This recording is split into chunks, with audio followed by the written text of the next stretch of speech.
पीछे हटेगा, क्योंकि अगर वो अब आगे आएगा तो ये बात अभी एक छोटे से एग्रेशन के इंसिडेंट से पता चल गया चाइना को कि वेस्टर्न वर्ल्ड भारत के साथ खड़ी हुई है, प्रैक्टिकली खड़ी हुई है। ऐसा नहीं होगा कि सिर्फ स्टेटमेंट्स आई हैं, प्रैक्टिकली खड़ी हुई है। और अगर इससे बड़े लेवल का एग्रेशन कोई चाइना ने करना चाहा तो मुझे लगता है कि चाइना को बहुत ही सख्त जवाब मिलेगा। पहले भी मिल चुका, अभी रिसेंटली मिला, और वो इतना सख्त जवाब मिलेगा कि चीन, मेरा नहीं ख्याल कि अब आसानी से कोई एग्रेशन का सोचेगा। अगर सोचेगा तो फिर एक जंग है। इस वक्त जो अमेरिका और भारत का स्ट्रेटेजिक अलायंस है, इतना अच्छा अलायंस हमें पास में कहीं नजर नहीं आता। पास में भी अच्छे टर्म्स रहे हैं ऑन एंड ऑफ, लेकिन इस वक्त उनका बहुत अच्छा अलायंस है। जब ये कॉन्फ्लिक्ट अभी लद्दाख पे अपनी हाइट पे था, जब 20 भारतीय नौजवानों को शहीद किया बैक स्टैबिंग से, मैं कहूँगा चाइनीज़ ने, तो अमेरिका ने ओपनली भारत को सपोर्ट किया। भारत ने स्विफ्ट एक्शन लिया, ऐप्स को बैन करने का, सारा कुछ। उसके साथ साथ साउथ चाइना सी और इंडो पैसिफिक में जो जंगी मशकें शुरू की अमेरिकन ने, भारतीयों ने, इवन जापानीज और ऑस्ट्रेलियंस और न्यूजीलैंड भी किसी हद तक शामिल था, वो जो शुरू हुई, उससे अमेरिका को सिग्नल मिला, तो वो थोड़ा सा अपने एग्रेसिव रवैये से वापस हटा। ये अभी की बात है, दो हफ्ते पहले की बात है। चाइना अग्रेसिव रूप से या चाइना वापस, मैं ये कहना चाह रहा हूँ, वापस हटा। तो भारत को बहुत कामयाबी हुई अपनी पोजीशन मनवाने में। लेकिन आपने कहा कि अगर ये इलेक्शन सदर ट्रम्प की एडमिनिस्ट्रेशन नहीं जीतती तो जाहिर है कुछ तब्दीलियां तो आएंगी। ये असल में होगा डॉक्टर साहब क्या, अब मुझे जो नजर आता है वो ये होगा कि चीन को उतना ओपन एंड नहीं मिलेगा। चीन इतना अब खुले तरीके से खेल नहीं सकेगा। थोड़ा सा ये तो हमने बिजनेस की बात करी, ठीक है।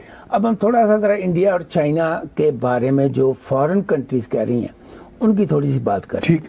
पोम्पियो साहब ने जो कहा वो हमें पता है।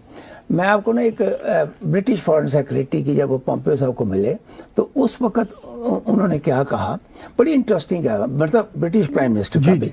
उन्होंने कहा चाइना को एड्रेस करते हुए, you can't go make claims for maritime reasons that you have no lawful claim to. You cannot threaten countries and bully them in the Himalayas. You cannot engage in cover-ups and co-opt international institutions like the World Health Organization.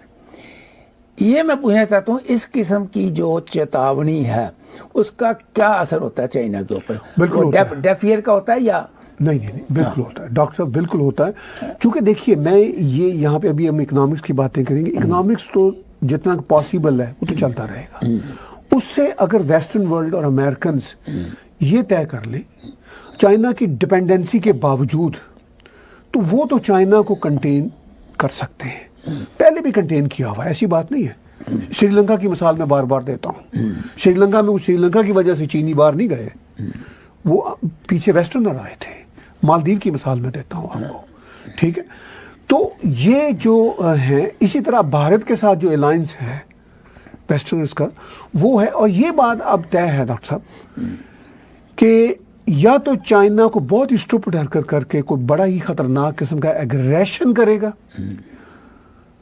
वहां पे हिमालय के, भूटान हो, नेपाल हो, भारत के उस सारे पट्टी पे, या वो पीछे हटेगा। क्योंकि अगर वो अब आगे आएगा तो ये बात अभी एक छोटे से एग्रेशन के इंसिडेंट से पता चल गया चाइना को कि वेस्टर्न वर्ल्ड भारत के साथ खड़ी हुई है, प्रैक्टिकली खड़ी हुई है।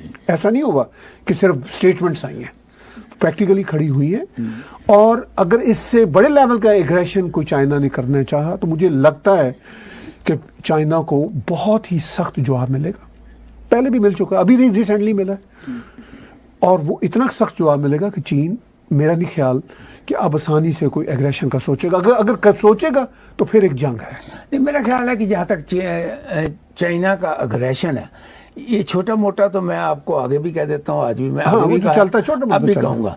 छोटा मोटा तो पोकिंग उसने करते ही रहना है वो ठीक इंडिया है, के साथ। ठीक। देयर इज नथिंग, 2-4 उनके मर गए, 2-4 उनके मर गए, जैसे पाकिस्तान के साथ हमारा बॉर्डर का झगड़ा चल रहा है, वो चलता रहना।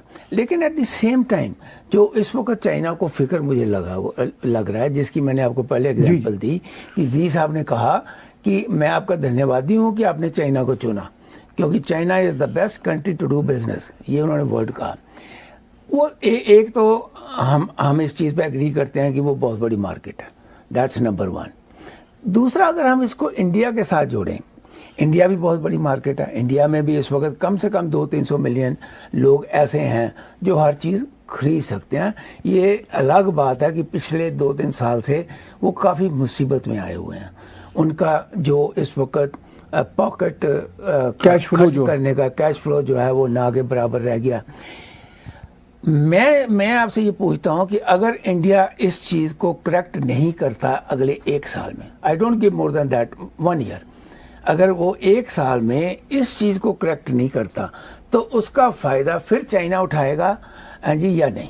नहीं, यकीनी तौर पर उठाएगा। इस वक्त लग रहा है भारत कोविड के बावजूद अभी हफ्ते 10 दिन के अंदर अंदर ही प्राइम मिनिस्टर नरेंद्र मोदी और भारतीय एस्टैब्लिशमेंट ने बहुत बढ़िया मीटिंग यूरोपियन यूनियन के साथ वर्चुअल मीटिंग्स की, और उसके रिजल्ट सामने आए हैं।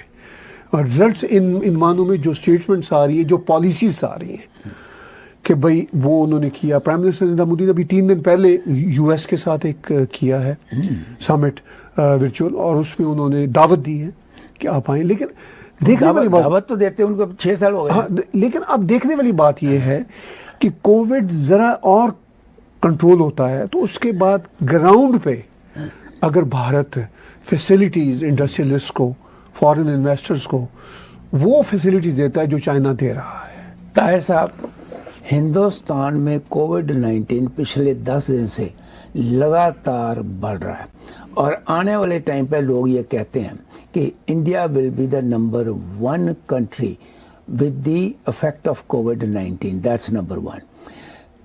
इंडिया की सबसे बड़ी जो प्रॉब्लम कोविड-19 में, मैं जो प्रैक्टिकल आपको बता रहा हूँ क्योंकि I know what is happening there, India 19 की जो प्रैक्टिकल कोविड-19 की प्रैक्टिकल प्रॉब्लम है, जो लेबर माइग्रेंट करके अपने घरों में वापस चली गई है, वो लेबर है ट्रेंड। वो फैक्ट्रियों में महाराष्ट्र में, गुजरात में, जी पंजाब में ट्रेंड लेबर है।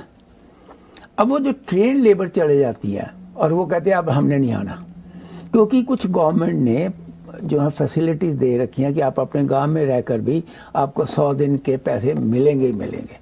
हाँ जी, नरेगा के अंडर वो मिलेंगे ही मिलेंगे।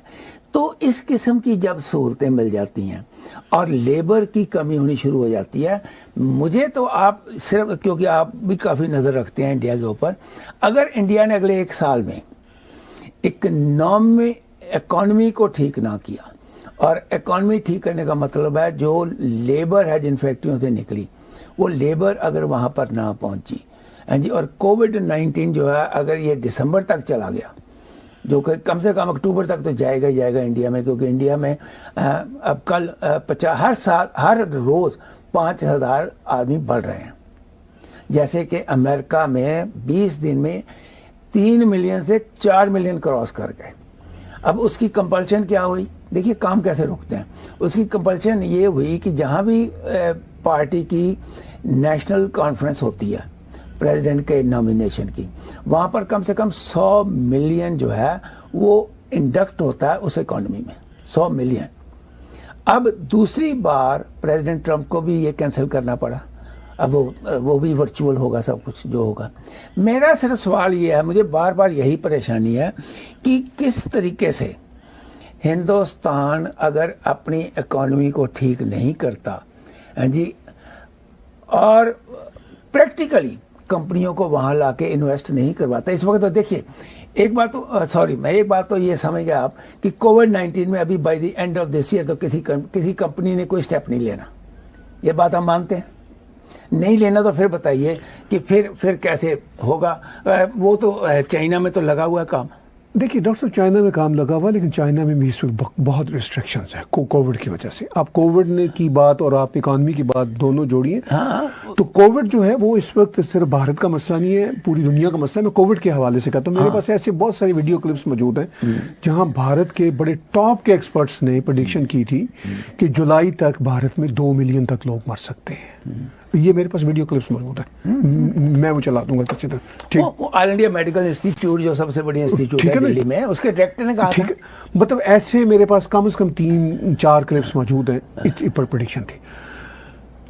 मतलब शुक्र है कुदरत का कि ऐसा नहीं हुआ, नंबर बढ़ रहे हैं। ठीक है, अगर भारत में चूंकि सोशल डिस्टेंसिंग और बड़ा इम्पॉसिबल सा मामला है, बहुत ही इम्पॉसिबल। मैं इवन बांग्लादेश या पाकिस्तान में भी देखता हूँ, वहाँ जो पॉलिटिकल गैदरिंग्स होती हैं, तो मैं हैरान होता हूँ कि ये कैसे सोशल डिस्टेंसिंग कर सकते हैं ये कंट्रीज।